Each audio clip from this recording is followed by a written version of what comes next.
Hi hello నమస్తే welcome to మనం TV నేను మీ చార్మి ఈరోజు మనతో పాటు ప్రస్తుతం ప్రముఖ ఆస్ట్రో న్యూమరాలజిస్ట్ రెహమాన్ గారు ఉన్నారు. ఆయనతో మాట్లాడు. నమస్కారం సార్. నమస్తే అమ్మా. సార్ మీరు ఏ ఏ శాస్త్రాలను ఉపయోగిస్తారు సార్? నేను ఫస్ట్ ఆస్ట్రాలజీ చార్ట్ చూస్తానమ్మా. మన లైఫ్ 80 to 90% మన జాతక చక్రం ప్రకారమే జరిగిద్దమ్మా. ప్లస్ న్యూమరాలజీ ప్రకారం అసలు పేరు బాగుందా లేదా, పేరు బలం అంటారు. పేరు బాగుంటే లైఫ్ బాగుంటుంది, పేరు బాగోకపోతే లైఫ్ చాలా ఇబ్బందిగా ఉంటుంది. సో పేరు ఎలా ఉన్నది, అలానే చెయ్యి చూస్తాను. చెయ్యి చూసి కూడా అద్భుతమైన విషయాలు చెప్పచ్చు. అలానే ఫేస్ రీడింగ్, ఒకళ్ళని చూస్తే పెట్టబుద్ధి అయింది, ఒకళ్ళని చూస్తే కొట్టబుద్ధి అయింది అని ఆ ఫేస్లో కూడా మన 100 years మన లైఫ్ తెలుస్తూ ఉంటుంది. అదేవిధంగా signature is the most important in the life.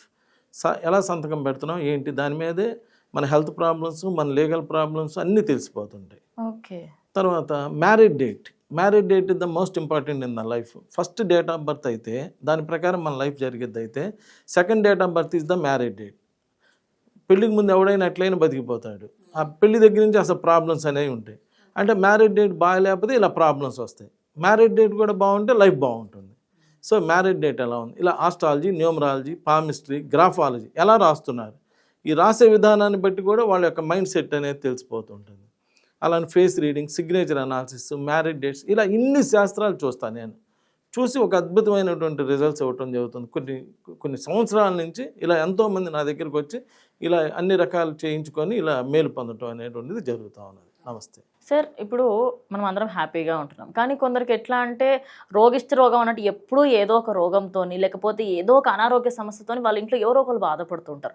అంటే వాళ్ళకి పేరు రీత్యా ఏమేమి మార్పులు చేస్తే వాళ్ళ హెల్ప్ అవుతుంది సార్? ఇది కూడా అమ్మ నేను అనేది, పేరు బాగోకపోతే హెల్త్ ప్రాబ్లమ్స్ వస్తాయి. ఓకే. అక్కడ మీరు వచ్చి నా పేరు ఇదండి, నాకు బాగాలేదు, హెల్త్ బాగాలేదు అంటే ఆ పేరు మీ ఫోన్లో కొడతాం.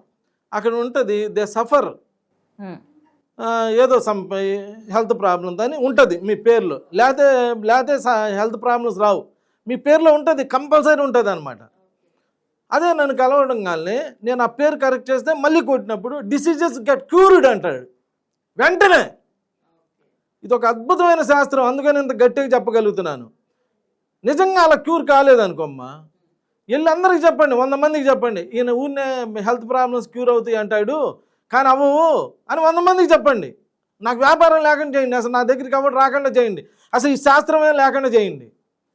నిజంగా హెల్త్ బాగైంది అనుకో, నలుగురికి వెళ్ళి ఎస్ దీని యొక్క పవర్ ఎంతో ఉందండి, దీనివల్ల మంచి రిజల్ట్స్ ఉన్నాయండి. మీరు కెమెరా తీసుకొని మా బజార్కి వస్తే ఎవరి గురించి ఎక్కడ ఎవరికి తెలిసినా తెలియపోయినా మన బజార్ వాళ్ళకి తెలుస్తుందమ్మా. ఆ కెమెరా తీసుకొని వచ్చి కానీ మా బజార్లో ఎవరినైనా మీకు తోచిన వాళ్ళని, మీకు హెల్త్ ప్రాబ్లమ్స్ వస్తే మీరు ఏం చేస్తుంటారంటే, ఏం చేసేది ఏంటండి 45వ అధ్యాయం చదువుకుంటుంటాం. హిందువులు అయితే గురు చరిత్రలో 45వ అధ్యాయం చదివితే హెల్త్ బాగైపోయింది. క్రిస్టియన్స్ అయితే 45వ కీర్తన చదివితే ఆరోగ్యం సెట్ అయిపోతుంది. ముస్లిమ్స్ అయితే సూరా నంబర్ 45 చదివితే హెల్త్ అంతా సెట్ అయిపోతుంది అని మా బజార్ మొత్తం చెబుతారు. ఎందుకని మరి నేను ఆ బజార్లోనే కదా ఉండేది. అయ్యా నువ్వు 45 చదివితే హెల్త్ బాగైద్ది అన్నావు, నాకు అవ్వలేదని నెలేస్తారు. కానీ ఎవరైనా ఆ బజార్ అంతా ఇది చదువుకోండి, వాళ్ళ చుట్టాలుగా ఎవరికైనా బాగాలేదనుకో 45 అధ్యాయం చదువుకో, 45 ఇది చేసుకో అని చెబుతుంటారు.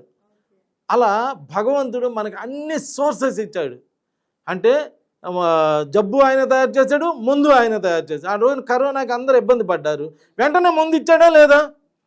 అన్నిటికీ సొల్యూషన్ ఉంది. లేదని మీరు అనుకుంటున్నారు, కరోనా వస్తే చనిపోతారని మీకు తెలుసు మీ కళ్ళ ముందే, కానీ కరోనా తగ్గి బతికిన వాళ్ళు ఉన్నారు కదా, మనందరం ఉన్నాం కదా. అంటే ప్రతి ప్రాబ్లంకి సొల్యూషన్ ఉంది, మీరు ప్రయత్నం చేయటం లేదు, మీరు ప్రయత్నం లోపమే తప్ప వేరే ఏం లేదు.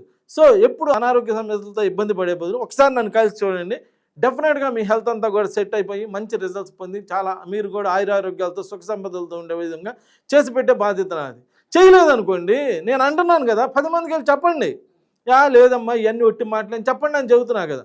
కానీ మీ ప్రయత్నం లోపం చేయమండి, ఎందుకంటే నాతో పాటు మీరు కూడా ఆనందంగా ఉండాలనేటువంటి ఒక చిన్న కోరిక. ఎందుకంటే సీనియర్ సిటిజన్కి చూసిన వాళ్ళందరూ మనవాళ్ళు మనవరాళ్ళలాగా పిల్లల్లాగా కనిపిస్తుంటారు, వాళ్ళు కూడా బాగుంటే బాగుంటుంది కదా అనేటువంటి ఒక యాటిట్యూడ్ ఉంటుంది అనమాట. నమస్కారం.